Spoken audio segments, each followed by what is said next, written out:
is A to Z with Mark Zinno, part of Locked On Sports Atlanta, and it starts now.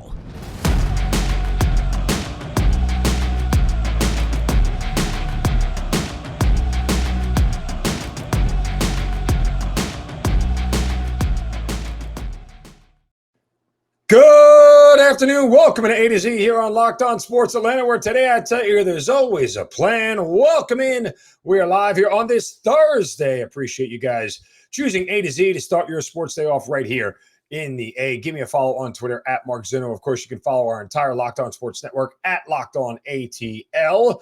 And make sure you subscribe to our YouTube channel. Give that thumbs up and that like to all the content that you see there. Don't forget, we are also on Roku TV.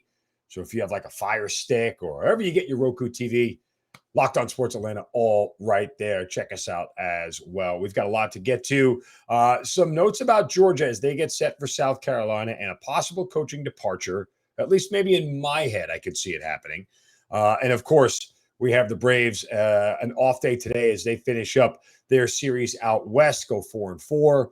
They come back home and still in a good position for the NL East. Let's start today with the Atlanta Falcons. You know, I've heard this comment from several media members in the city here, including our own Jon Chuckery, who you can hear every single day right here on Locked On ATL at Hitting Hard. And I kind of disagree. And there is this overwhelming sentiment right now that Tyler Allgeier, who was inactive for Game 1, must be activated and must be on the roster and playing immediately. And while I don't necessarily disagree on the surface of that, I look at this and I begin to think, well, why does that have to be the case? I mean, I fully understand that Cordarrelle Patterson getting 22 carries a game is not sustainable for another 16 games. He's 31 years old. He's been often injured throughout his career. This is not a recipe for success for him. That said, there's a couple of things, there's a couple of steps in the process here along the way that must be taken before we just shove Tyler Allgeier into the lineup and the rotation. One, you got to make sure that the holes are there. Now, they were in week 1. Will they be there in week 2? I don't 100% know. I don't really know if we know what we're going to get from the Los Angeles Rams coming up on Sunday. They got spanked in their home opener where they rose their banner and everything else, and they did not look good. How much will they come back? How much will they have a Super Bowl hangover? How much will they look like the team that won the Super Bowl last year? All those questions up for grabs, we don't really know. What I do know is that if I am Arthur Smith, and you guys have heard me tell you how much I like Arthur Smith, though he did a great job this week in handling all the adversity and all the, pushback and whatnot. If I'm Arthur Smith, I am going with my best until I crack the W column, period. I'm not here right now for figuring out what the future has. And Arthur Smith has kind of told you this already, hasn't he?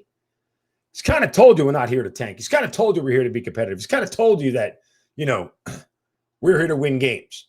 And the idea that he's heard everything that everybody's written about him, the obituaries, the burying, the ranking 45th, and all the other stuff, should tell you a little bit more about where his mindset is right now as they go into this game against the Rams. I want to win. That's what the man is thinking. Before I worry about what my running back situation looks like for next year, I want to win. Before I worry about what my quarterback situation looks like for next year, I want to win. That's where Arthur Smith is right now. And I kind of wholly support it. I understand it. Now, there's a bigger picture to this thing. I'll tell you that in a minute. First, a word, from my friends at BetOnline.net, your number one online source for odds, lines, and games. It's the fastest and easiest way to check in on all your betting needs. Find your favorite sports and events right there at betonline.net. Like Thursday Night Football tonight, got plenty of action going on between the Chargers and the Chiefs. You can find reviews of that game and every league like the NFL, Major League Baseball, especially with the playoffs coming up, NBA, NHL, combat sports, esports, and even golf. which is a big live golf event coming up. BetOnline continues to be the top online resource for all your sports wagering information, from live in-game betting, scores, and podcasts. They've got you covered. In-game betting, guys, so much fun. You don't really have to know a ton about betting. Just watch the game and predict how you think it's going to unfold. Very, very easy. Head to BetOnline today or use your mobile device to learn more about the action that is happening today. BetOnline, where the game starts. The bigger picture for Arthur Smith is understanding what the next couple of years, and Terry Fontenot for that matter, what the next couple of seasons are going to look like. But here's the thing, guys, and this is why it's important to understand where they are. Let's take the path here of sticking with your starters, sticking with your ones, okay, and playing out the first 4 or 5 weeks as best you can, and let the results bear out what they are. If the results bear out that they end up 1-4 or 1-5 after 6 games, or let's go 1-6 into the bye, guess what? For all accounts, your season's over. Unless you're running the table and winning 10 more games to go 11-6, you're not making the playoffs. So that said, he has 10 games to, quote, figure out what he has for next year. If they're winning games and they're 4-3 after 7 games, guess what? You're not going to change anything because it's working. Because this roster and this team that nobody thought was going to be anything actually is something. So why would you make a change other than injury? Arthur Smith's got this right, folks. Like, you have to trust his judgment at this point. Tyler Allgeier isn't playing because Tyler Allgeier doesn't need to play right now because he's not as good as what the other guys on the roster are. And furthermore, they're going to go to the well with their best. Is Tyler Allgeier a good running back? Maybe. Is he going to be a long-term back in this league? I don't know. Is Cordarrelle Patterson better than him and a better option right now? Yes. He is. That's just it. I agree. It's not sustainable. I don't think he'll be able to carry the rock 20-plus times for the next 16 games. Guy's going to get hurt. It's going to happen. He's going to get banged up. He's going to get nicked up. When that happens, you bring Tyler Allgeier back onto the active roster. But until then, of the 48, and Arthur Smith broke this down, it's really 45 with 3 specialists, really 44 with a backup quarterback. Those guys, only see the field in specific situations or not at all.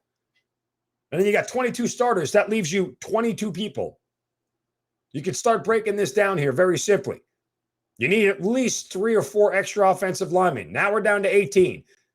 You need 2 or 3 extra wide receivers. Now we're down to 15. You're going to need 2 or 3 extra corners. Now we're down to 12 or 11. You got rotational defensive linemen and linebackers. Take off 4 or 5 more. Now we're down to 8. I mean, forget, and oh, by the way, you still have another 2 running backs there as well.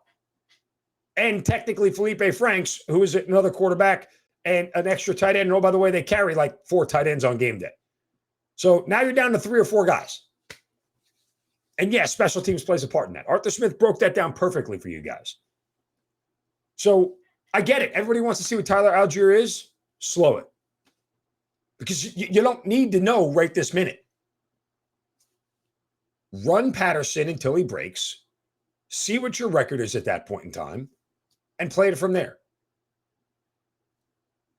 I mean, if Tyler Allgeier is going to be a good running back, guess what? He'll be a good running back in week 10. And no one's going to sit here and convince me that, well, if they started Tyler Allgeier, they would have won more games. Nah, sorry. You can't get me to buy into that one. Not at all. All right, coming up next, the Georgia Bulldogs hit the road to South Carolina. A little bit of information on that game. And as well, could they see a change in their coaching staff in the future? We'll discuss that right next on A to Z on Locked On Sports Atlanta, free on YouTube and wherever you get your podcast. Search Locked On Sports Atlanta.